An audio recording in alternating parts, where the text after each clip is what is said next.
저놈이 바로 유괴범이다. 대원그룹 김도윤 부회장의 차가운 목소리가 회장실에 울려 퍼졌습니다. 현우는 믿을 수 없다는 표정으로 그를 바라봤어요.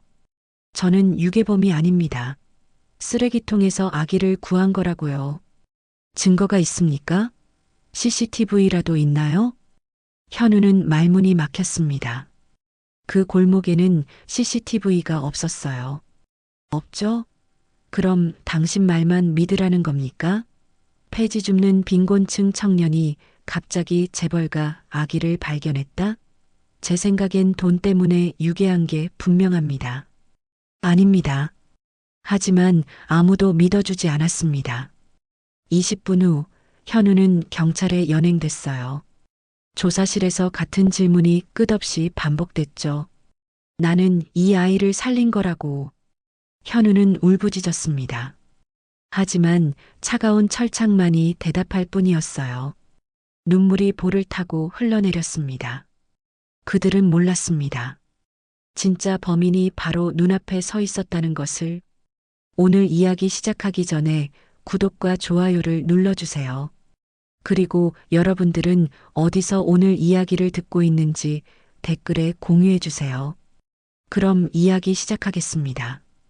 가난한 청년이 쓰레기통에서 아기를 구하는데 일주일 만에 밝혀진 아기의 정체가 청년의 삶을 완전히 뒤바꿨습니다.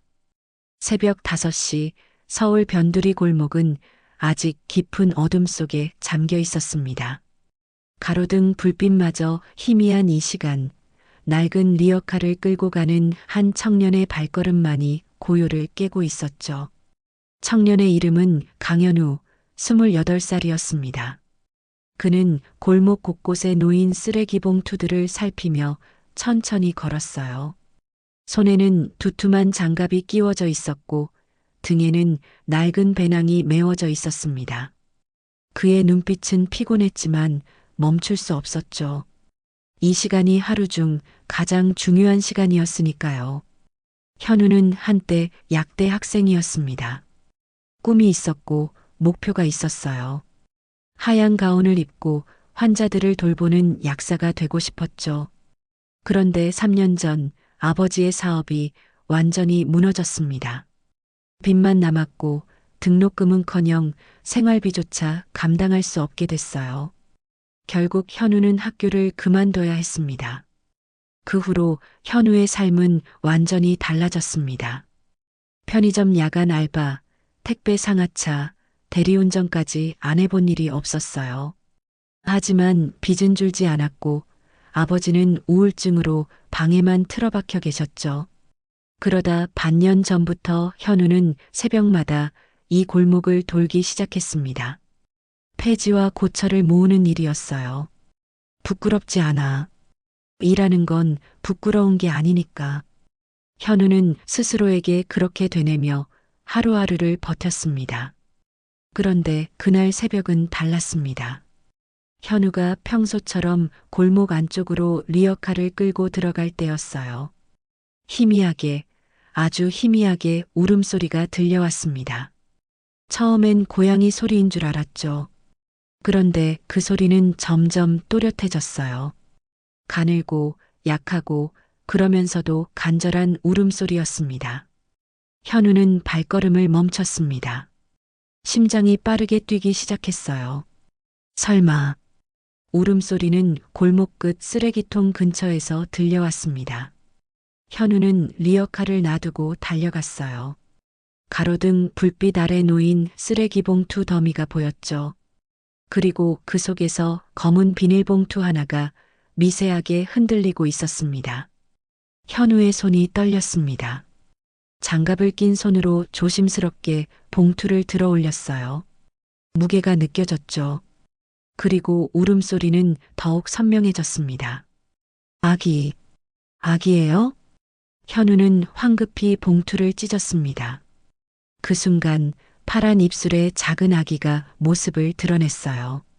아기는 얇은 담요 하나에만 쌓여 있었고 온몸이 차갑게 식어 있었습니다. 새벽 추위에 그대로 노출된 채였죠. 안 돼요. 현우는 재빨리 자신의 외투를 벗어 아기를 감쌌습니다. 그리고 품에 꼭 안았어요. 아기의 미세한 체온이 느껴졌죠. 다행히 숨은 쉬고 있었습니다. 괜찮아요, 괜찮아. 이제 괜찮아요.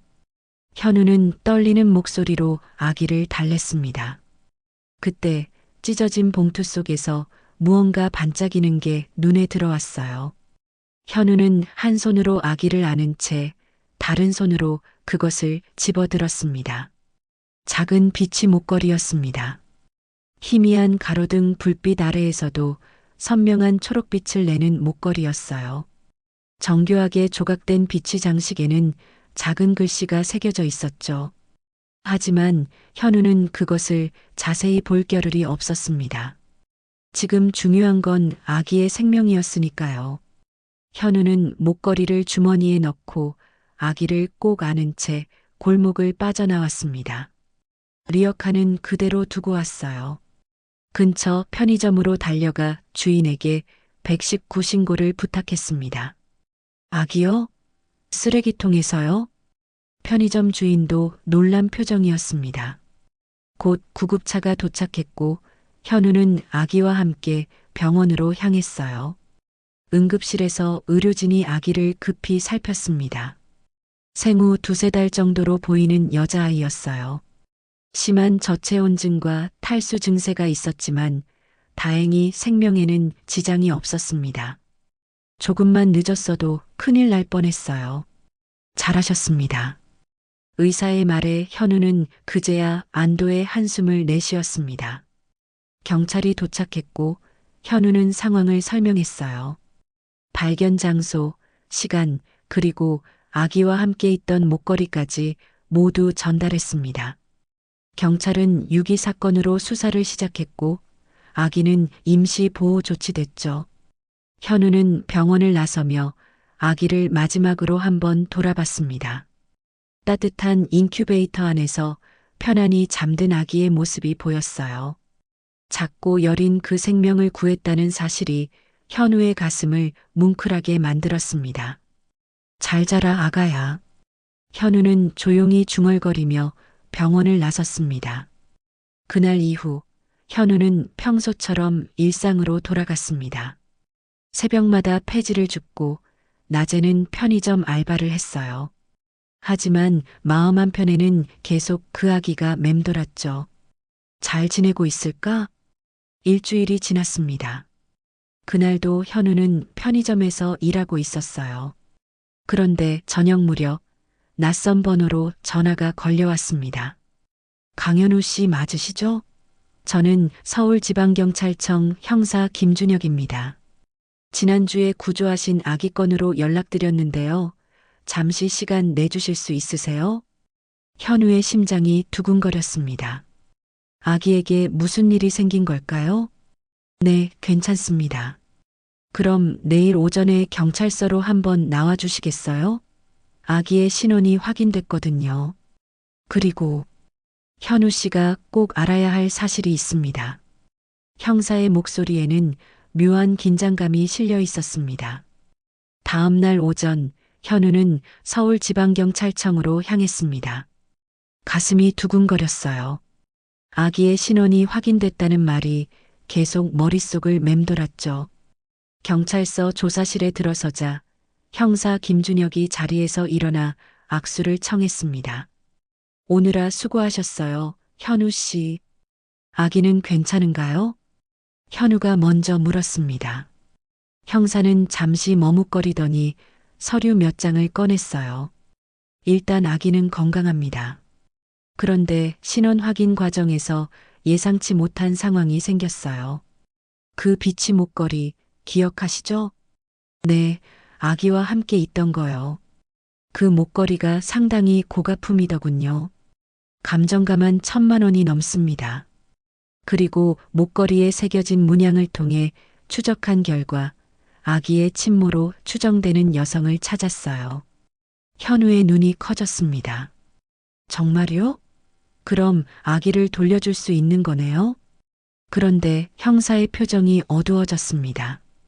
그게 그 여성이 현재 행방불명 상태입니다. 일주일 전부터 연락이 두절됐어요. 가족들도 찾고 있고요. 그리고 주변 조사 결과 그 여성 주변에 수상한 인물들이 있었다는 진술이 나왔습니다. 수상한 인물들이요? 네. 자세한 건 말씀드리기 어렵지만 현우 씨가 아기를 발견한 게 우연이 아닐 수도 있어요. 혹시 최근에 낯선 사람이 따라다니거나 이상한 연락을 받은 적 없으세요? 현우는 고개를 저었습니다. 없는데요. 그럼 다행이고요. 아무튼 조사가 진행 중이니까 혹시 이상한 일이 생기면 바로 연락 주세요. 형사는 명함을 건넸습니다. 현우는 명함을 받아 주머니에 넣으며 물었어요.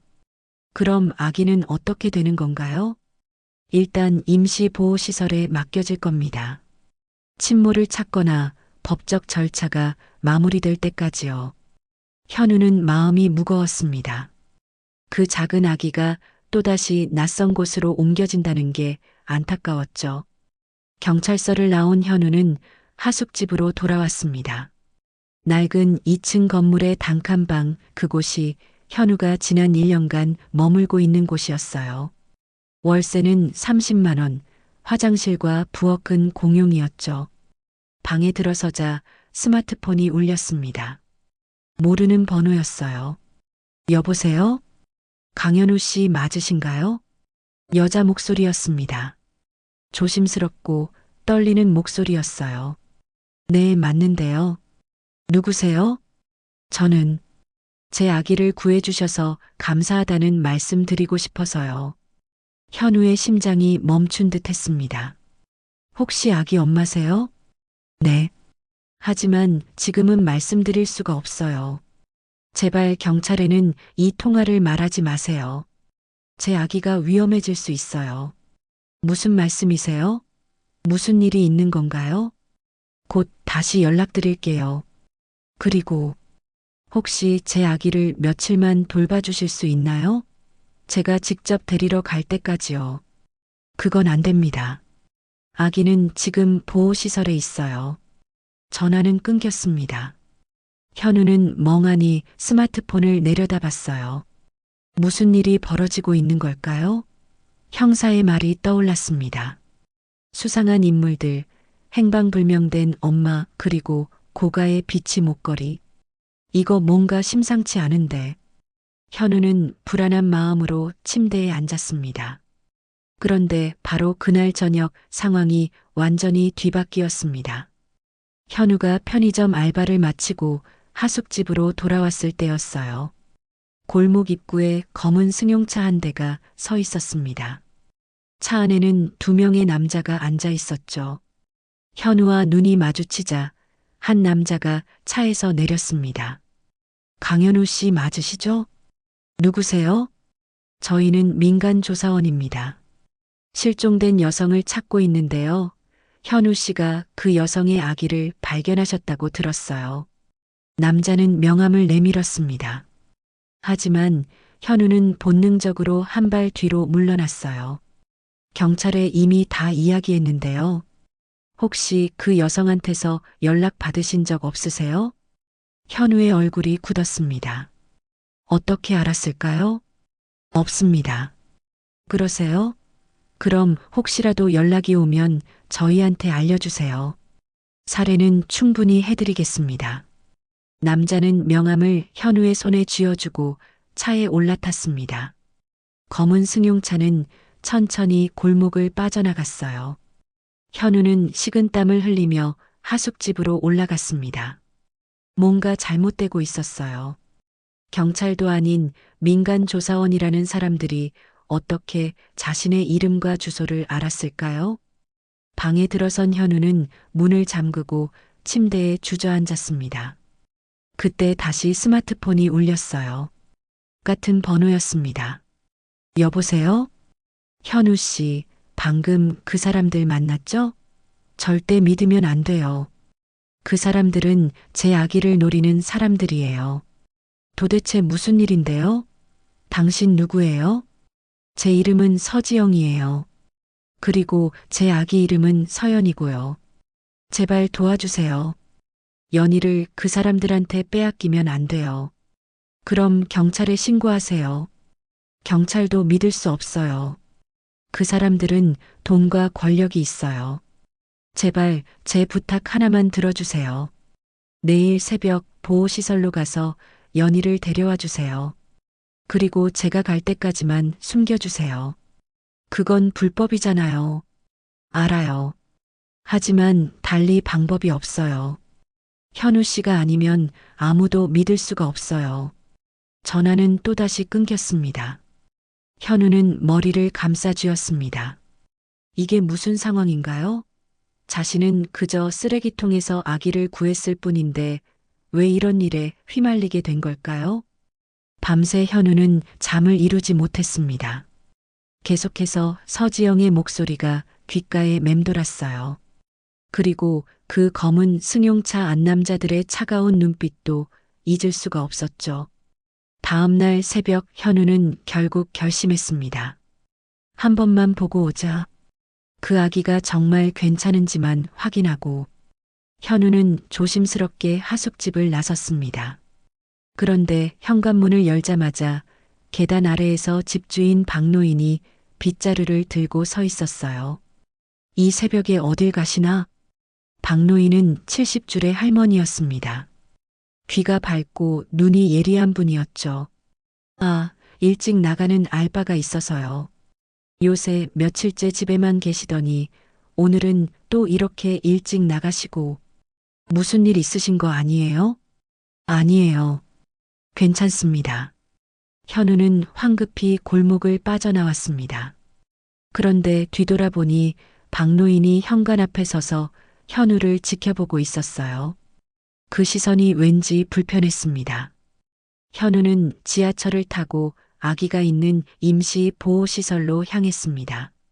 하지만 시설 앞에 도착하자 다시 망설여졌어요. 이건 불법이야. 내가 왜 이러고 있지? 그때 뒤에서 목소리가 들렸습니다. 현우 씨. 깜짝 놀라 돌아보니 형사 김준혁이 서 있었습니다. 형사님? 여기는 어쩐 일이세요? 혹시 그 여자한테 연락 받으셨죠?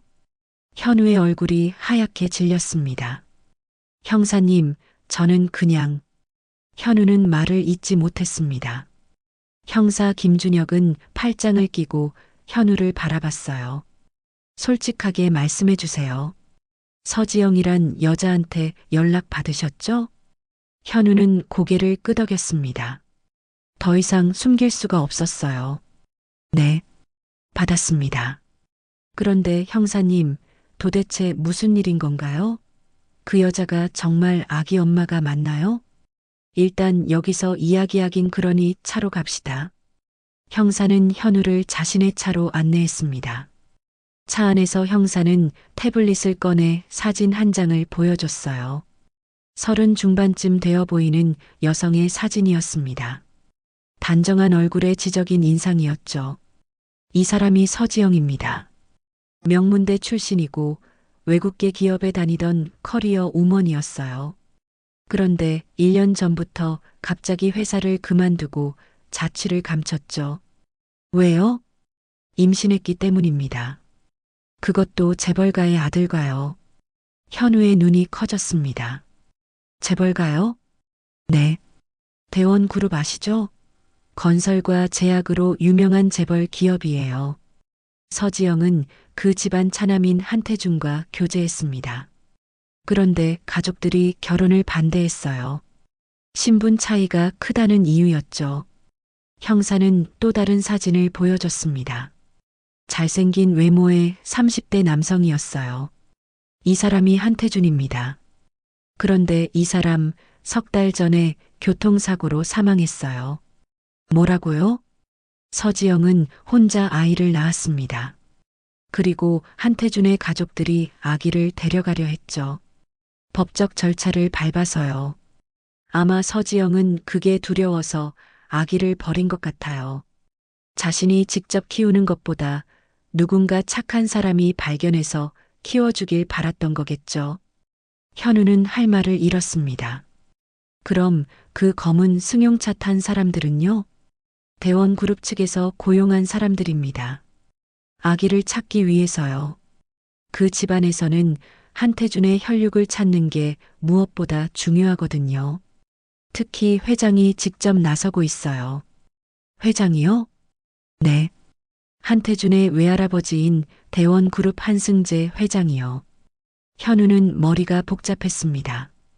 자신이 구한 아기가 재벌가의 후손이라니. 그리고 그 아기를 둘러싼 사람들의 싸움 한가운데에 자신이 서 있다니. 현우 씨, 만약 서지영이 다시 연락하면 바로 저한테 알려주세요. 그 여자는 지금 아주 불안정한 상태예요. 자칫 잘못하면 본인도 아기도 위험해질 수 있습니다. 네, 알겠습니다. 현우는 무겁게 고개를 끄덕였습니다. 형사는 현우를 하숙집 근처에 내려줬어요.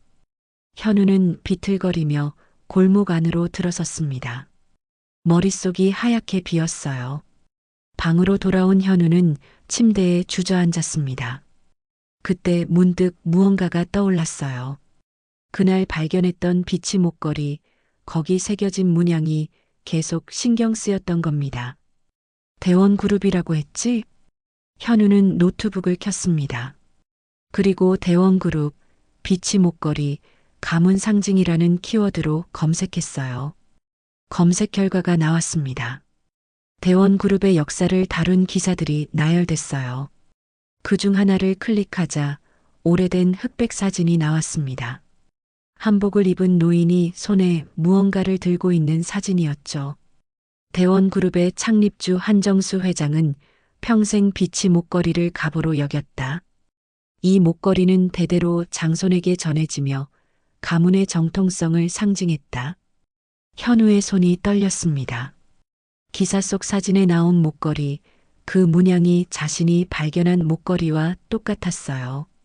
이게 정말? 현우는 더 많은 기사를 찾아봤습니다. 그러다 최신 뉴스 하나가 눈에 들어왔어요.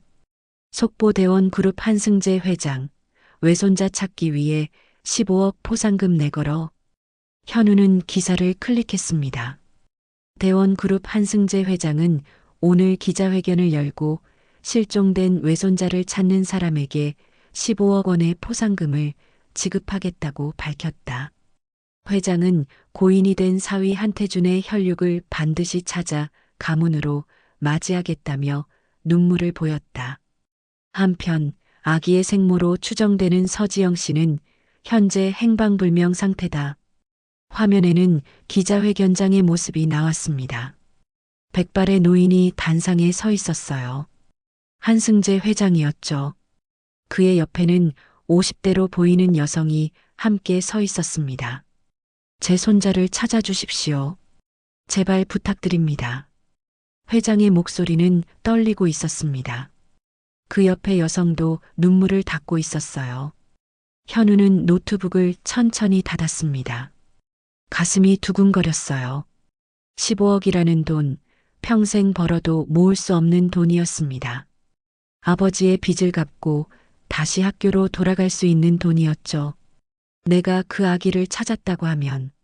현우는 고개를 저었습니다. 안 돼, 그건 안 돼. 서지영의 목소리가 떠올랐어요. 그 사람들한테 아기를 빼앗기면 안 돼요.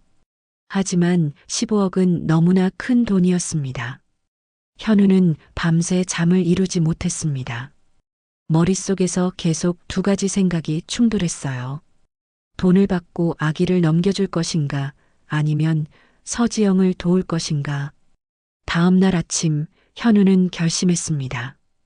일단 진실을 알아야 해. 서지영을 직접 만나야 해. 현우는 서지영에게 문자를 보냈습니다. 만나서 이야기합시다. 제가 알아야 할 게 있어요. 1시간 후 답장이 왔습니다. 오늘 저녁 7시 한강둔치 3번 벤치에서 만나요. 현우는 약속 장소로 향했습니다. 해가 지고 어둠이 내리는 한강둔치는 을씨년스러웠어요. 3번 벤치에 도착하자 모자를 깊이 눌러 쓴 여성이 앉아 있었습니다. 서지영 씨인가요? 여성이 고개를 들었습니다. 형사가 보여준 사진 속 그 여성이었어요.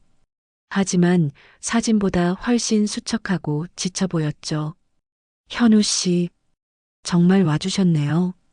서지영의 목소리는 떨리고 있었습니다. 솔직하게 말씀해 주세요. 왜 아기를 버렸나요? 그리고 왜 대원 그룹 사람들을 피하는 건가요? 서지영은 고개를 숙였습니다. 제가 연희를 지킬 수 없어서요. 한승재 회장은 겉으로는 손자를 찾는다고 하지만 진짜 목적은 따로 있어요. 무슨 말씀이세요? 대원그룹은 지금 후계 구도가 불안해요. 한태준이 죽으면서 차남 계열이 완전히 무너졌거든요. 장남인 한태영이 모든 걸 차지하게 됐죠. 그런데 회장은 태준이를 더 사랑했어요. 그래서 연희를 찾아서 키우려는 겁니다. 나중에 그룹을 물려주기 위해서요. 그게 나쁜 건가요? 손자를 사랑하는 거잖아요. 아니에요. 서지영이 울먹이며 말했습니다. 연희는 도구가 아니에요. 그 사람들은 연희를 사랑하는 게 아니라 이용하려는 거예요.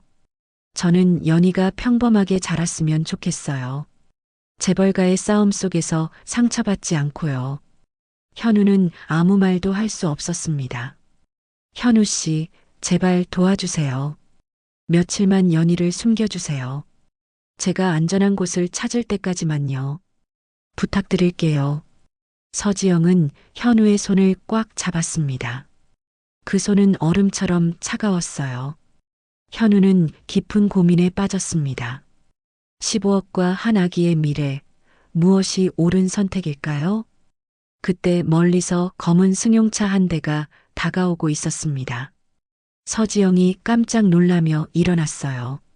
저 차, 쫓아온 거예요. 뛰세요. 현우와 서지영은 둔치를 가로질러 달렸습니다. 하지만 차는 빠르게 따라왔어요. 결국 두 사람은 막다른 길에 몰렸습니다. 차에서 두 명의 남자가 내렸습니다. 그중 한 명이 차가운 목소리로 말했어요. 서지영 씨, 이제 그만 포기하세요. 회장님께서 기다리고 계십니다. 서지영은 현우 뒤로 숨었습니다. 떨리는 목소리로 말했죠. 싫어요. 절대 안 가요. 남자는 현우를 바라봤습니다. 강현우 씨, 당신은 상관없는 사람이에요. 비키세요. 현우는 주먹을 꽉 쥐었습니다. 온몸이 떨렸어요. 하지만 물러설 수 없었습니다. 안 됩니다. 이 사람을 데려갈 거면 저를 먼저 지나가세요. 남자의 표정이 굳었습니다. 남자들은 한 발짝 다가왔습니다. 현우는 본능적으로 서지영을 감쌌어요. 심장이 미친 듯이 뛰었죠. 마지막으로 경고합니다. 비키세요. 그때였습니다. 멀리서 경찰 사이렌 소리가 들려왔어요. 형사 김준혁이 도착한 겁니다. 남자들은 서로 눈빛을 교환하더니 차에 올라탔습니다. 오늘은 이만 물러가죠. 하지만 다음엔 이렇게 넘어가지 않을 겁니다. 검은 승용차가 사라졌습니다. 형사가 달려왔어요. 괜찮으세요? 서지영은 그 자리에 주저앉아 울기 시작했습니다. 현우는 어쩔 줄 몰라 하며 그녀의 어깨를 두드렸죠. 이제 어떻게 해야 하나요? 현우가 형사에게 물었습니다. 형사는 난처한 표정을 지었어요. 일단 서지영 씨는 보호 조치를 취해야 할 것 같고요. 현우 씨는 더 이상 이 일에 관여하지 않는 게 좋겠어요. 위험합니다. 하지만 현우는 이미 선택을 한 상태였습니다.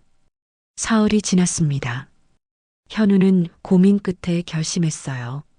아기를 직접 대원그룹 본사로 데려가기로 한 겁니다. 서지영의 부탁을 들어줄 수도 없었고 그렇다고 15억을 받겠다는 것도 아니었죠. 그저 이 일을 제대로 끝내고 싶었어요. 정식 절차를 밟아서 아기에게 가장 좋은 방법을 찾아야 해. 현우는 형사에게 연락했습니다. 그리고 보호시설에 있는 아기를 데리고 대원그룹 본사로 가겠다고 말했어요. 형사는 동행하겠다고 했죠. 다음 날 오전 현우는 형사와 함께 대원그룹 본사 건물 앞에 섰습니다. 서울 강남 한복판에 우뚝 솟은 40층짜리 유리 건물이었어요. 로비는 대리석으로 장식돼 있었고 천장은 높고 웅장했습니다. 현우는 처음 와보는 이런 곳에서 주눅이 들었어요. 낡은 운동화와 오래된 점퍼 차림의 자신이 너무나 초라하게 느껴졌죠. 안내 데스크로 가시죠. 형사가 앞장섰습니다. 데스크 직원에게 방문 목적을 설명하자 직원은 곧바로 전화를 걸었어요. 잠시만 기다려주세요. 담당자가 내려옵니다. 10분쯤 지났을까요? 엘리베이터 문이 열리며 정장 차림의 중년 남성이 나타났습니다. 50대 중반쯤으로 보였어요. 날카로운 눈매와 차갑게 담은 입술이 인상적이었죠. 저는 대원그룹 김도윤 부회장입니다. 남자는 명함을 건넸습니다. 현우는 떨리는 손으로 명함을 받았어요. 회장님께서 직접 만나시겠다고 하십니다. 이쪽으로 오시죠. 현우와 형사는 김도윤 부회장을 따라 엘리베이터에 올랐습니다. 최상층인 40층 버튼이 눌렸어요. 엘리베이터 안은 침묵으로 가득했습니다. 김도윤 부회장은 현우를 한 번도 쳐다보지 않았죠. 40층에 도착하자 넓은 복도가 나타났습니다. 복도 끝에는 거대한 나무 문이 있었어요. 비서가 문을 열었고 안으로 들어가자 거대한 회장실이 나타났습니다. 창밖으로는 서울 전경이 한눈에 들어왔어요. 책상 뒤편에는 백발의 노인이 앉아 있었습니다. 한승재 회장이었죠. 들어오세요. 회장의 목소리는 나이에 비해 힘이 있었습니다. 현우는 조심스럽게 다가갔어요. 회장님, 제가 아기를 발견한 강현우입니다. 그래요. 내 손자를 구해줬다고 들었소. 회장은 천천히 자리에서 일어났습니다. 그리고 현우에게 다가왔어요. 현우는 긴장했죠. 고맙소. 정말 고맙소. 회장은 현우의 손을 꽉 잡았습니다. 그 손은 따뜻했어요. 아기는 지금 어디 있소? 임시보호시설에 있습니다. 제가 오늘 회장님께 이 사실을 알려드리고 정식 절차를 밟으시라고 말씀드리려고 왔어요. 회장은 고개를 끄덕였습니다. 잘했소. 역시 당신은 좋은 사람이요. 그때 옆에 서 있던 김도윤 부회장이 차갑게 말했습니다. 회장님, 잠깐만요. 부회장은 현우를 날카롭게 바라봤어요. 강현우 씨, 당신이 아기를 발견한 게 정확히 언제죠? 2주 전 새벽입니다. 2주요? 그런데 왜 이제서야 신고한 겁니까? 현우는 당황했습니다. 그건 경찰에는 바로 신고했습니다. 다만 회장님께 직접 오는 게 늦어진 거예요. 이상하군요. 아기를 발견한 사람이라면 당연히 포상금 이야기를 들었을 텐데 왜 먼저 연락하지 않았죠? 저는 포상금 때문에 온 게 아닙니다. 그래요? 그럼 왜 왔습니까? 부회장의 목소리는 점점 날카로워졌습니다. 그냥 아기에게 좋은 방법을 찾고 싶어서요. 좋은 방법이요? 부회장은 코웃음을 쳤습니다. 회장님, 이 사람 수상합니다. 폐지 줍는 빈곤층 청년이 갑자기 재벌가 아기를 발견했다? 그것도 2주 동안이나 신고를 미루고요. 제 생각엔 이 사람이 아기를 유괴한 게 아닐까 합니다. 뭐라고요? 현우는 깜짝 놀라 소리쳤습니다. 저는 유괴범이 아닙니다. 쓰레기통에서 아기를 구한 거라고요. 증거가 있습니까? CCTV라도 있나요? 현우는 말문이 막혔습니다. 그 골목에는 CCTV가 없었어요. 없죠? 그럼 당신 말만 믿으라는 겁니까? 부회장은 회장을 돌아봤습니다. 회장님, 경찰에 넘기는 게 맞습니다. 정확한 조사가 필요해요. 하지만 도윤, 이 청년이 회장님, 손자를 빨리 찾고 싶으신 마음은 이해합니다. 하지만 이 사람이 진짜 구조자인지 확인해야 합니다. 부회장은 전화기를 들었습니다. 경찰을 부르죠. 현우는 머리가 하얗게 비었습니다. 형사 김준혁이 나섰어요. 부회장님, 강현우 씨는 범죄자가 아닙니다. 저도 처음부터 이 사건을 담당했고요. 형사님도 속았을 수 있죠. 아무튼 정식 조사를 받아야 합니다. 20분 후 경찰이 도착했습니다. 현우는 경찰서로 연행됐어요. 조사실은 차갑고 삭막했습니다. 형광등 불빛 아래 철제 의자에 앉은 현우는 온몸이 떨렸어요. 강현우 씨, 다시 한번 설명해 주세요. 어떻게 아기를 발견했나요? 담당 형사가 물었습니다. 현우는 처음부터 끝까지 모든 걸 설명했어요. 새벽 골목, 쓰레기통에서 들린 울음소리, 비치 목걸이까지 모두요. 하지만 형사의 표정은 회의적이었습니다. CCTV 증거가 없고 목격자도 없네요. 그리고 당신은 경제적으로 어려운 상황이고요. 솔직히 포상금 15억이 탐났던 거 아닙니까? 아닙니다. 저는 정말 아기를 구한 거라고요. 그런데 왜 2주 동안 대원그룹에 연락하지 않았죠? 포상금 이야기는 뉴스에도 나왔는데요. 저는 포상금 때문이 아니라, 그럼 뭡니까? 무슨 다른 목적이 있었습니까? 현우는 대답할 수 없었습니다. 서지영과의 약속을 말할 수도 없었고, 그렇다고 다른 설명을 할 수도 없었죠. 조사는 밤늦게까지 이어졌습니다. 같은 질문이 반복됐고, 현우는 같은 대답을 반복했어요. 하지만 아무도 믿어주지 않았습니다. 새벽 2시, 현우는 임시 구치소에 갇혔습니다. 좁고 어두운 방이었어요. 현우는 차가운 바닥에 주저앉았습니다. 왜 이렇게 됐지? 눈물이 흘러내렸습니다. 자신은 아기를 구했을 뿐인데 왜 범인 취급을 받아야 하는 걸까요? 가난하다는 이유로, 증거가 없다는 이유로 의심받아야 하는 걸까요? 나는 이 아이를 살린 거라고. 내가 없었으면 그 아기는 죽었을 거라고. 현우는 울부짖었습니다. 하지만 아무도 들어주지 않았어요. 그날 밤 현우는 바닥에 웅크린 채 잠들었습니다. 꿈속에서도 아기의 울음소리가 들렸어요. 사흘이 지났습니다. 현우는 여전히 구치소에 있었습니다. 변호사도 없었고 보석금을 낼 돈도 없었죠. 형사 김준혁이 찾아왔지만 그마저도 별 도움이 되지 않았어요. 현우 씨, 죄송합니다. 제가 할 수 있는 게 없네요. 대원그룹 측에서 강하게 밀어붙이고 있어요. 형사님, 저 정말 억울합니다. 알아요. 저도 믿어요. 하지만 증거가 없으면 어쩔 수 없어요. 형사는 무거운 발걸음으로 떠났습니다. 현우는 철창 너머로 하늘을 바라봤습니다.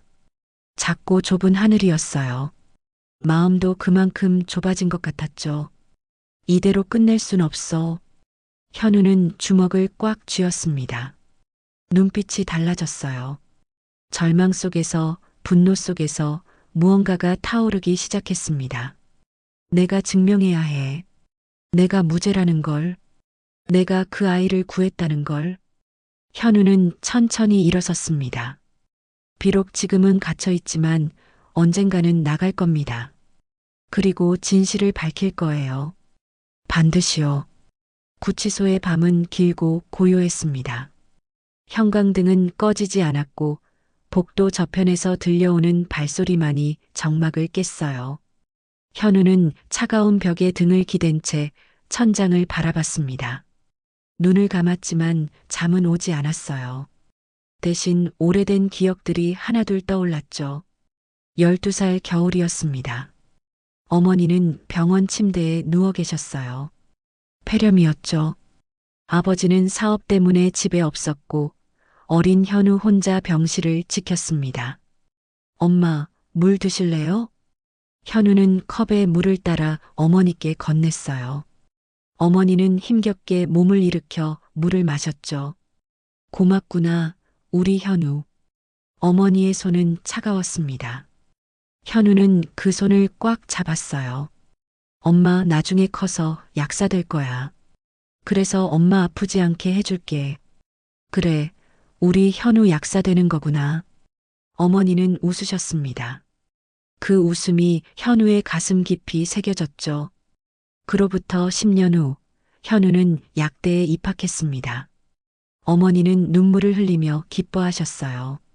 현우는 매일 밤늦게까지 공부했습니다. 약사가 되겠다는, 어머니를 지키겠다는 약속을 지키기 위해서였죠. 하지만 3년차 되던 해 모든 게 무너졌습니다. 아버지의 사업이 실패했어요. 빚이 눈덩이처럼 불어났고 어머니는 충격으로 쓰러지셨죠. 현우는 학교를 그만둬야 했습니다. 엄마 미안해요. 약사 못 될 것 같아. 병원 침대에 누운 어머니 앞에서 현우는 울었습니다. 어머니는 아무 말 없이 현우의 머리를 쓰다듬어 주셨어요. 괜찮아. 내가 건강하기만 하면 돼. 하지만 현우는 자신을 용서할 수 없었습니다. 약속을 지키지 못한 자신이 한없이 초라했죠. 그 후로 현우는 무너진 채 살았습니다. 꿈도 목표도 없이 하루하루를 버텼어요. 폐지를 줍고 알바를 하며 근근히 생활했죠. 나는 아무것도 할 수 없는 사람이야. 현우는 스스로를 그렇게 규정했습니다. 하지만 그날 새벽 쓰레기통에서 아기를 발견했을 때 무언가가 달라졌습니다. 파란 입술의 작은 아기, 그 미세한 울음소리, 그리고 차가운 몸. 현우는 본능적으로 아기를 안았어요. 그 순간 오래전 어머니의 손을 잡았던 기억이 떠올랐죠. 이 아이를 살려야 해. 현우는 그렇게 생각했습니다. 자신이 할 수 있는 일, 자신이 해야 하는 일이었어요. 구치소 독방에서 현우는 그 순간을 떠올렸습니다. 아기의 작은 손, 미세한 체온, 그리고 점점 따뜻해지던 그 온기를요. 나는 그 아이를 살렸어. 내가 없었으면 그 아이는 죽었을 거야. 현우는 중얼거렸습니다. 약사가 되지는 못했지만 생명을 구했습니다. 어머니와의 약속을 완전히 지키지는 못했지만 그 정신만큼은 잃지 않았어요. 이번엔 포기하지 않겠어. 현우는 주먹을 꽉 쥐었습니다. 눈빛에 힘이 들어갔어요.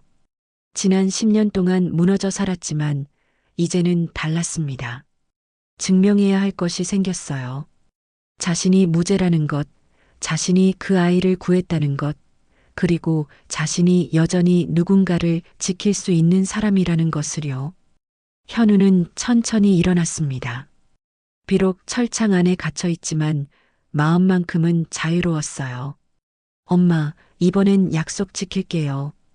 현우는 작게 중얼거렸습니다. 그리고 새벽이 올 때까지 계획을 세우기 시작했죠. 어떻게든 진실을 밝혀낼 겁니다. 반드시요. 사흘째 되는 날 아침 구치소의 철문이 열렸습니다. 강현우 씨 나오세요. 교도관의 목소리가 들렸어요. 현우는 멍하니 일어났습니다. 무슨 일일까요? 복도를 따라 조사실로 향했습니다. 문을 열자 형사 김준혁이 서 있었어요. 그런데 표정이 달랐습니다. 미안함과 안도감이 뒤섞인 얼굴이었죠. 현우 씨, 죄송합니다. 정말 죄송해요. 무슨 일이세요? 진실이 밝혀졌습니다. 당신은 무죄예요. 현우는 그 말을 이해할 수 없었습니다. 무죄라니요? 무슨? 대원그룹 한승재 회장께서 직접 나서셨어요. 모든 CCTV를 전면 재조사하라고 명령하셨죠. 그리고 결정적인 증거가 나왔습니다. 형사는 노트북을 꺼내 화면을 켰습니다. CCTV 영상이 재생됐어요.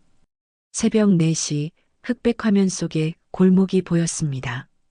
그리고 검은 승용차 한 대가 천천히 들어왔어요. 차에서 한 남자가 내렸죠. 정장 차림의 40대 남성이었습니다. 남자는 뒷좌석에서 작은 상자를 꺼냈어요. 그리고 주위를 살피더니 쓰레기통 옆에 상자를 내려놓았습니다. 상자 안에서 무언가 움직이는 게 보였어요. 저 사람이. 현우의 목소리가 떨렸습니다. 김도윤 부회장의 비서입니다. 이름은 박철수, 부회장의 측근이죠. 영상은 계속됐습니다. 박철수는 상자를 검은 비닐봉투로 감쌌어요. 그리고 서둘러 차에 올라타 사라졌죠. 1시간 후 현우가 리어카를 끌고 나타났습니다. 화면 속 현우는 쓰레기통 앞에 멈춰 섰어요. 그리고 봉투를 찍고 아기를 꺼냈죠. 모든 과정이 그대로 담겨 있었습니다. 이건 현우는 눈물이 났습니다. 자신이 구조자라는 증거가 선명하게 담긴 영상이었어요. 이게 다가 아닙니다. 형사는 또 다른 파일을 열었습니다. 음성 녹음 파일이었어요. 재생할게요. 스피커에서 남자의 목소리가 흘러나왔습니다. 아이만 없으면 경영권은 내 아들 것이야. 태준이는 죽었고 그 여자는 힘이 없어. 아기만 처리하면 돼. 하지만 부회장님, 아기를 죽일 순 없지 않습니까? 죽이라는 게 아니야. 그냥 어딘가에 버려. 누가 데려가든 죽든 그건 운명이지. 알겠습니다. 녹음은 거기서 끝났습니다. 현우는 온몸이 떨렸어요. 저 목소리가 김도윤 부회장입니까? 네. 음성 분석 결과 일치했습니다. 그리고 통화 기록도 확인됐어요. 아기가 버려진 바로 전날 밤 김도윤 부회장과 박철수 비서가 통화한 기록이 있습니다. 현우는 주저앉을 뻔했습니다. 자신을 유괴범으로 몰았던 그 사람이 진짜 범인이었던 겁니다. 한승재 회장님이 이 사실을 아시고 경찰에 모든 자료를 제출하셨어요. 김도윤 부회장과 박철수 비서는 지금 체포됐습니다. 형사는 현우의 어깨를 두드렸습니다. 현우 씨, 정말 수고하셨어요. 당신이 없었으면 그 아기는 죽었을 겁니다. 현우는 그제야 눈물을 흘렸습니다. 억울함, 안도감, 그리고 기쁨이 한꺼번에 밀려왔어요. 2시간 후 현우는 석방됐습니다. 경찰서 밖으로 나오자 따스한 햇살이 얼굴을 비췄어요. 현우는 깊게 숨을 들이마셨습니다. 자유의 공기였죠. 현우 씨, 누군가 부르는 소리에 고개를 돌리자 한승재 회장이 서 있었습니다. 회장은 현우에게 다가와 깊이 고개를 숙였어요. 정말 죄송합니다. 내 동생 때문에 고생하셨소. 아닙니다. 괜찮습니다. 아니요. 당신은 내 손자를 구했는데 나는 당신을 의심했소. 용서해 주시오. 회장의 목소리는 떨리고 있었습니다. 현우는 난처해하며 고개를 저었어요. 정말 괜찮습니다. 진실이 밝혀진 것만으로도 충분해요. 회장은 현우의 손을 꽉 잡았습니다. 내가 보답하고 싶소. 약속한 포상금 15억 꼭 받으시오. 그리고 다른 것도 필요한 게 있다면 말씀하시오. 현우는 잠시 망설였습니다. 15억이라는 돈은 엄청난 금액이었어요. 아버지의 빚을 갚고 다시 학교로 돌아갈 수 있는 돈이었죠. 하지만 현우는 다른 것이 궁금했습니다. 회장님, 아기는 괜찮나요? 그리고 서지영 씨는요? 회장의 표정이 부드러워졌습니다. 아기는 건강합니다. 지금 병원에서 잘 돌보고 있어요. 그리고 서지영 씨, 그분과 이야기를 나눴소. 내가 잘못 생각했던 것 같소. 무슨 말씀이세요? 그분은 정말 아이를 사랑하고 있었소. 내가 너무 경영권에만 집착했던 거요. 이제는 달라질 겁니다. 서지영 씨와 함께 아이를 키우기로 했소. 현우는 안도의 한숨을 내쉬었습니다. 다행이네요. 모두 당신 덕분이요. 정말 고맙소. 회장은 다시 한번 깊이 고개를 숙였습니다. 같은 시각 대원그룹 본사 지하 주차장에서는 다른 광경이 펼쳐지고 있었습니다. 김도윤 부회장이 수갑을 찬 채 경찰차로 향하고 있었어요. 기자들이 몰려들었죠. 부회장님, 정말 조카를 유기하려 한 겁니까? 경영권 때문이었습니까? 할 말씀 없으십니까? 김도윤은 고개를 숙인 채 아무 말도 하지 않았습니다. 얼굴은 하얗게 질려 있었어요. 자신만만했던 그 표정은 온데간데 없었죠. 경찰차 문이 닫혔습니다. 차는 천천히 주차장을 빠져나갔어요. 본사 로비에서는 직원들이 웅성거리고 있었습니다. 부회장님이 그런 짓을 하다니, 아기를 버리다니 믿을 수가 없어. 그런 사람이 회사를 이끌 뻔했다고 생각하니 소름 돋아. 대원그룹은 충격에 휩싸였습니다. 부회장의 범죄는 곧 언론을 통해 세상에 알려질 거예요. 그리고 회사의 이미지도 큰 타격을 받겠죠. 하지만 한승재 회장은 흔들리지 않았습니다. 그는 비상이사회를 소집했어요. 김도윤 부회장을 즉시 해임합니다. 그리고 모든 직책에서 물러나게 하십시오. 회장의 목소리는 단호했습니다. 회사는 새롭게 시작할 겁니다. 정의롭고 투명하게요. 이사들은 고개를 숙였습니다. 저녁이 되자 뉴스에서 이 사건이 대대적으로 보도됐습니다. 대원그룹 김도윤 부회장, 조카 유기 혐의로 구속. 경영권 다툼이 원인으로 밝혀져.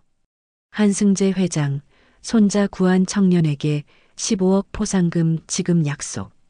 강현우 씨, 무고한 시민에서 영웅으로. 현우는 하숙집 방에서 뉴스를 보고 있었습니다. 자신의 얼굴이 화면에 나오자 어색하게 웃었어요. 이제 끝난 건가? 현우는 중얼거렸습니다. 길고 긴 악몽이 끝난 것 같았어요.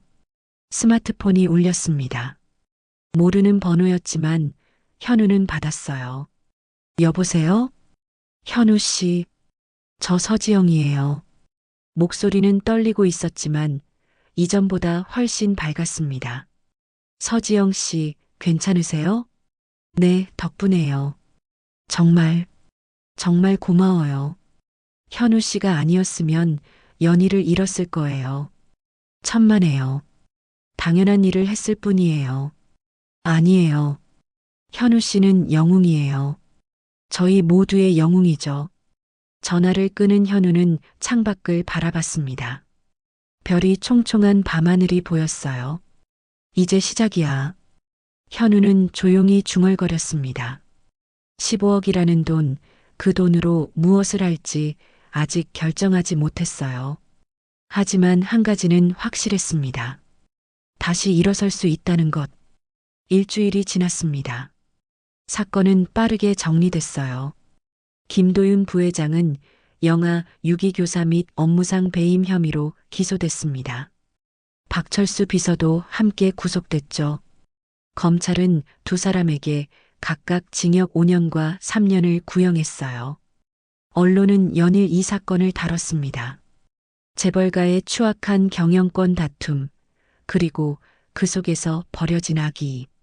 국민들은 분노했고 대원그룹은 사과문을 발표했어요. 하지만 현우는 조용했습니다.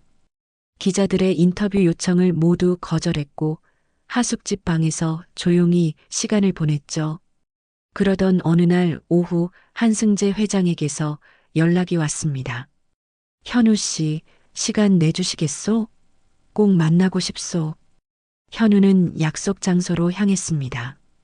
대원그룹 본사가 아닌 강남의 한 조용한 카페였어요. 카페 안쪽 자리에 한승재 회장이 앉아 있었습니다. 그 옆에는 서지영이 함께 있었어요. 그리고 유모차 안에는 아기가 편안히 잠들어 있었죠. 어서 오시오. 회장은 자리에서 일어나 현우를 맞았습니다. 현우는 조심스럽게 다가가 인사했어요. 안녕하세요, 회장님. 앉으시오. 오늘은 격식 없이 편하게 이야기합시다. 현우는 자리에 앉았습니다. 유모차 안에 아기를 보니 마음이 따뜻해졌어요. 아기는 건강해 보였습니다. 연희가 많이 좋아졌네요. 현우가 말했습니다. 서지영이 부드럽게 웃으며 고개를 끄덕였어요. 네, 덕분이에요. 현우 씨 덕분에 연희가 살았어요. 당연한 일했을 뿐이에요. 회장은 현우를 가만히 바라봤습니다. 그리고 천천히 입을 열었어요. 현우 씨, 내가 당신에게 사과하고 싶소. 처음 만났을 때 나는 당신을 의심했소. 가난하다는 이유로, 증거가 부족하다는 이유로 당신을 범인 취급했죠. 회장님, 그건 내 잘못이었소. 나는 사람을 신분으로 판단했소. 그게 얼마나 큰 잘못인지 이제야 깨달았소. 회장의 눈가가 붉어졌습니다. 당신은 내 손자를 살렸소.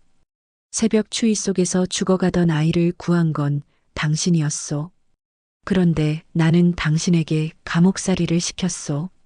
정말 미안하오. 회장은 자리에서 일어나 현우에게 깊이 고개를 숙였습니다. 70이 넘은 노인의 한국 굴지의 재벌 회장의 사과였어요. 현우는 당황했습니다. 회장님, 고개 드세요. 괜찮습니다. 진실이 밝혀진 것만으로도 충분해요. 아니요. 충분하지 않소. 회장은 고개를 들었습니다. 눈물이 볼을 타고 흘러내렸어요. 내가 보답하고 싶소. 제대로 된 보답을요. 회장은 가방에서 서류 봉투를 꺼냈습니다. 그리고 현우에게 건넸어요. 먼저 약속했던 포상금 15억입니다. 이미 당신 계좌로 입금했소. 현우는 눈이 커졌습니다. 회장님, 이건 너무 당연한 겁니다. 그리고 이것도 받으시오. 회장은 또 다른 서류를 꺼냈습니다. 당신이 약대를 다니다 그만뒀다고 들었소. 이건 서울대학교 약학대학 학장님께 보내는 추천서요. 내 이름으로 작성했소. 그리고 대원 장학재단에서 졸업할 때까지 전액 장학금을 지원할 겁니다. 현우는 손이 떨렸습니다.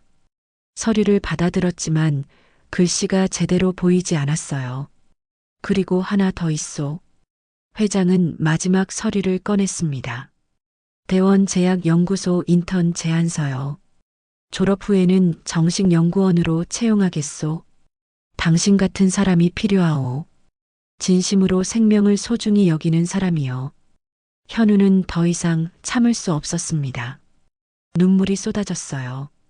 회장님, 이건 받으시오. 당신은 받을 자격이 충분하오. 현우는 고개를 숙였습니다. 어깨가 떨렸어요.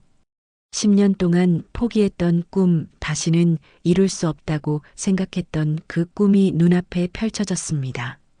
서지영이 현우의 손을 꽉 잡았습니다. 현우 씨, 축하해요. 정말 축하해요. 현우는 눈물을 닦으며 고개를 들었습니다. 회장이 부드럽게 웃고 있었어요. 그런데 현우 씨, 한 가지 궁금한 게 있어. 네, 말씀하세요. 당신이 연희를 처음 발견했을 때 혹시 이름을 불러줬소? 현우는 잠시 생각했습니다. 그날 새벽 아기를 안고 병원으로 달려갈 때가 떠올랐어요. 네. 그냥 즉흥적으로 희망이라고 불렀어요. 이 아이가 희망을 잃지 않았으면 좋겠다고 생각해서요. 회장의 눈이 반짝였습니다. 희망이 좋은 이름이요. 회장은 유모차 쪽을 돌아봤습니다. 서지영 씨, 우리 연희의 중간 이름을 희망으로 하면 어떻겠소? 서지영이 놀란 표정으로 회장을 바라봤어요. 정말요? 그렇소. 서연이 어떻소? 현우 씨가 준 이름을 평생 기억하도록요. 서지영은 눈물을 글썽이며 고개를 끄덕였습니다. 좋아요. 정말 좋은 이름이에요. 현우는 가슴이 벅찼습니다. 자신이 불러줬던 이름이 그 아이의 평생 이름이 되다니. 고맙습니다, 회장님. 고마운 건 나요. 회장은 다시 현우의 손을 잡았습니다. 현우 씨, 당신은 단순히 아이를 구한 게 아니오. 우리 가족 전체를 구했소. 나는 동생에게 속아 무고한 사람을 의심했고 진짜 가족의 의미를 잃어버렸소. 하지만 당신 덕분에 다시 깨달았소. 가족이란 피가 아니라 사랑이라는 걸요. 회장은 서지영을 바라봤습니다. 서지영 씨, 이제 당신도 우리 가족이요. 연희와 함께 행복하게 살아주시오. 서지영은 눈물을 흘리며 고개를 숙였습니다. 감사합니다, 회장님. 그날 오후 현우는 카페를 나서며 하늘을 올려다봤습니다. 구름 한 점 없는 맑은 하늘이었어요. 손에는 서류 봉투가 들려 있었습니다. 복학 추천서, 장학금 계약서, 인턴 제안서, 그리고 15억이 입금된 통장. 현우는 깊게 숨을 들이마셨습니다. 엄마, 나 다시 시작할 수 있을 것 같아요. 현우는 조용히 중얼거렸습니다. 저녁 무렵 현우는 아버지가 계신 병원으로 향했습니다. 아버지는 우울증 치료를 받으며 요양병원에 계셨어요. 병실 문을 열자 아버지가 창밖을 바라보고 계셨습니다. 수척한 얼굴이었어요. 아버지. 아버지가 고개를 돌렸습니다. 현우를 보자 희미하게 웃으셨어요. 현우야, 왔구나. 네, 아버지. 좋은 소식이 있어서 왔어요. 현우는 아버지 곁에 앉았습니다. 그리고 지난 일들을 모두 이야기했어요. 아기를 구한 일, 억울하게 갇혔던 일, 그리고 진실이 밝혀진 일까지. 아버지는 조용히 듣고 계셨습니다. 그러다 마지막에 눈물을 흘리셨어요. 내가 잘못해서 내 인생을 망쳤는데. 아니에요, 아버지. 아버지 잘못이 아니에요. 현우는 아버지의 손을 꽉 잡았습니다. 이제 괜찮아요. 빚도 다 갚을 수 있고, 저도 다시 학교로 돌아갈 수 있어요. 그리고 아버지도 좋은 병원으로 옮겨서 제대로 된 치료 받으실 수 있어요. 아버지는 현우의 손을 떨리는 손으로 쓰다듬었습니다. 고맙다, 아들아. 정말 고맙다. 제가 더 감사해요, 아버지. 현우는 아버지를 꽉 안았습니다. 오랜만에 느껴보는 아버지의 온기였어요. 그날 밤 현우는 하숙집 방으로 돌아왔습니다. 작고 낡은 방이었지만 이제는 떠날 시간이 다가왔어요. 현우는 창밖을 바라봤습니다. 별들이 빛나고 있었죠. 새로운 시작이야. 현우는 조용히 중얼거렸습니다. 손에는 복학 추천서가 들려 있었어요. 10년 만에 다시 잡은 꿈이었습니다. 이번에는 놓치지 않을 겁니다. 반드시요. 6달이 흘렀습니다. 봄이 왔고 캠퍼스에는 벚꽃이 만개했어요. 서울대학교 약학대학 건물 앞 현우는 책가방을 메고 걸어가고 있었습니다. 현우 선배님, 뒤에서 후배가 달려왔어요. 현우는 멈춰서서 웃으며 돌아봤습니다. 응, 무슨 일이야? 오늘 실험조 편성 나왔는데 저랑 같은 조예요. 그래, 잘 됐네. 열심히 해보자. 현우는 자연스럽게 후배의 어깨를 두드렸습니다. 10년 전 자신의 모습이 떠올랐어요. 그때는 이렇게 여유롭지 못했죠. 강의실로 들어서자 교수님이 이미 와 계셨습니다. 자, 오늘은 신약 개발 프로세스에 대해 배울 겁니다. 특히 임상시험 단계가 중요한데요. 현우는 노트북을 켜고 집중했어요. 모든 것이 소중했습니다. 이 시간, 이 강의, 이 순간 모두요. 수업이 끝나고 현우는 대원제약연구소로 향했습니다. 주 3회 인턴으로 일하고 있었어요. 연구소는 강남에 위치한 최첨단 건물이었죠. 현우 씨, 오셨어요? 선임 연구원이 반갑게 맞아줬습니다. 네, 오늘 실험 진행 상황 보고 드리러 왔습니다. 좋아요. 회의실로 갑시다. 현우는 자신이 진행하던 프로젝트 자료를 발표했어요. 신약 후보 물질의 효능 평가 데이터였죠.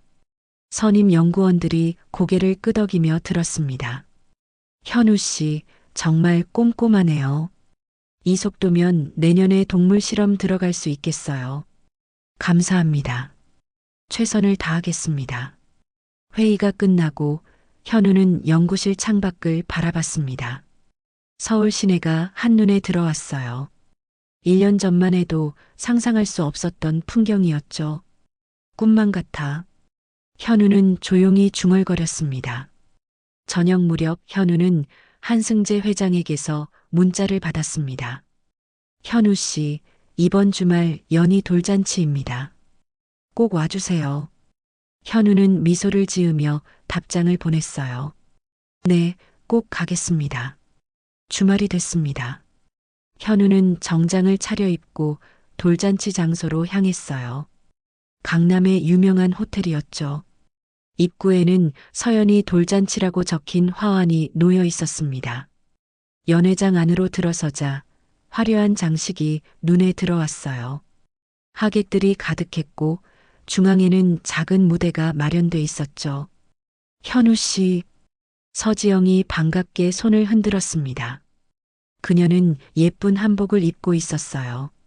그 옆에는 유모차에 앉은 연희가 있었죠. 현우는 다가가 연희를 봤습니다. 1년 전 그 작은 아기가 이제는 통통한 볼을 가진 귀여운 아이로 자라 있었어요. 연희야, 안녕. 현우가 손을 흔들자 연희가 까르르 웃었습니다. 그리고 두 팔을 벌렸어요. 아빠. 현우는 깜짝 놀랐습니다.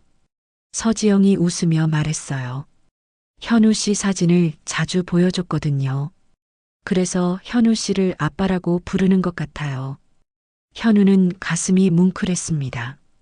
조심스럽게 연희를 안아 올렸어요. 연희는 현우의 볼에 뽀뽀를 했죠. 그래, 연희야. 내 덕분에 나도 다시 살게 됐어. 현우는 속삭였습니다. 눈가에 눈물이 맺혔어요. 한승재 회장이 다가왔습니다. 현우 씨, 와줘서 고맙소. 당연히 와야죠. 연희 돌잔치인데요.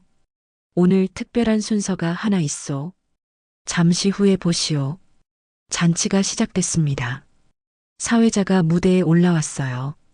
지금부터 서연이 양의 돌잔치를 시작하겠습니다. 먼저 한승재 회장님께서 인사 말씀하시겠습니다. 회장이 무대로 올라갔습니다. 마이크를 잡고 천천히 입을 열었어요. 오늘 이 자리에 와주신 모든 분께 감사드립니다. 제 손녀 연희의 돌을 함께 축하해 주셔서 고맙습니다. 회장은 잠시 말을 멈췄습니다. 그리고 현우를 바라봤어요. 사실 1년 전 연희는 죽을 뻔했습니다. 차가운 새벽 골목에 버려진 채로요. 하지만 한 청년이 연희를 구했습니다. 그 청년의 이름은 강현우입니다. 하객들이 웅성거렸습니다. 현우는 당황했어요. 현우 씨, 무대로 나와주시겠소? 현우는 떨리는 발걸음으로 무대로 올라갔습니다. 회장이 현우의 손을 잡았어요. 이 청년이 없었다면 오늘 이 자리는 없었을 겁니다. 현우 씨, 정말 고맙소. 회장은 현우를 꽉 안았습니다. 하객들이 박수를 쳤어요. 현우는 눈물을 참지 못했습니다. 무대 아래 연희가 까르르 웃고 있었어요. 서지영도 눈물을 닦고 있었죠. 저는 그저 당연한 일을 했을 뿐입니다. 누구라도 그랬을 거예요. 현우가 떨리는 목소리로 말했습니다. 하지만 연희 덕분에 저도 새로운 삶을 살게 됐습니다. 포기했던 꿈을 다시 찾았고 희망을 되찾았어요. 감사한 건 오히려 제가 해야 할 것 같습니다. 박수가 더욱 커졌습니다. 돌잔치가 끝나고 현우는 연회장 밖 테라스로 나왔습니다. 밤하늘에는 별이 빛나고 있었어요. 현우 씨, 뒤에서 서지영의 목소리가 들렸습니다. 현우는 돌아봤어요. 연희가 자꾸 현우 씨 찾더라고요. 서지영이 웃으며 다가왔습니다. 제가 특별한 사람은 아닌데. 아니에요. 현우 씨는 연희한테도, 저한테도, 회장님께도 특별한 사람이에요. 은인이죠. 서지영은 현우의 손에 작은 상자를 쥐어줬습니다. 이건 뭐예요? 열어보세요. 현우는 상자를 열었습니다. 안에는 작은 목걸이가 들어 있었어요. 비치로 만든 목걸이였죠. 이건 그날 연희와 함께 있던 목걸이예요. 이제 현우 씨가 가지세요. 평생 기억해 주세요. 현우 씨가 한 일을요. 현우는 목걸이를 꺼내 들었습니다. 희미한 초록빛이 반짝였어요. 감사합니다. 현우는 목걸이를 목에 걸었습니다. 한 달 후 저녁 뉴스에서 특집 방송이 나왔습니다. 쓰레기통에서 아기를 구한 청년, 재벌가 음모를 밝히다. 강현우 씨의 용기가 한 생명을 살렸습니다. 화면에는 현우가 캠퍼스를 걷는 모습이 나왔어요. 그리고 연구소에서 일하는 모습도 나왔죠. 강현우 씨는 현재 약학을 공부하며 신약 개발에 참여하고 있습니다. 그는 말합니다. 작은 선택이 누군가의 인생을 바꿀 수 있다고요. 인터뷰 화면이 나왔습니다. 저는 그저 옳은 일을 했을 뿐입니다. 누구라도 그 상황이었다면 같은 선택을 했을 거예요. 하지만 그 선택 덕분에 저도 변했습니다. 포기했던 꿈을 다시 찾았고 희망을 되찾았어요. 그러니까 여러분도 포기하지 마세요. 작은 선택 하나가 인생을 바꿀 수 있습니다. 화면이 바뀌었습니다. 현우가 공원에서 연희와 함께 있는 모습이었어요. 연희는 비틀거리며 걷고 있었고 현우는 그 옆에서 손을 잡아주고 있었죠. 그래, 천천히. 잘하고 있어. 현우의 목소리가 들렸습니다. 연희가 넘어질 뻔하자 현우가 재빨리 잡아줬어요. 연희는 까르르 웃었죠. 현우 오빠. 그래, 연희야. 오빠가 여기 있어. 현우는 연희를 안아 올렸습니다. 그리고 하늘을 올려다봤어요. 엄마, 보고 계시죠? 저 약속 지켰어요. 다시 시작했어요. 현우의 눈가에 눈물이 맺혔습니다. 카메라는 천천히 현우와 연희의 모습을 비추며 멀어졌어요. 석양이 두 사람을 따스하게 감싸고 있었죠. 화면이 서서히 어두워지며 자막이 떴습니다. 포기하지 마세요. 당신의 작은 선택이 누군가의 그리고 당신의 인생을 바꿀 수 있습니다. 잔잔한 피아노 선율이 흐르며 이야기는 막을 내렸습니다. 오늘 준비한 이야기는 여기까지입니다. 여러분들이 더 듣고 싶은 이야기가 있으면 댓글로 남겨주세요. 오늘 내용이 공감이 되시거나 좋다면 좋아요 부탁드리며 오늘도 행복하고 건강한 하루를 보내시길 바랍니다. 다음에 더 나은 이야기로 찾아뵙도록 하겠습니다.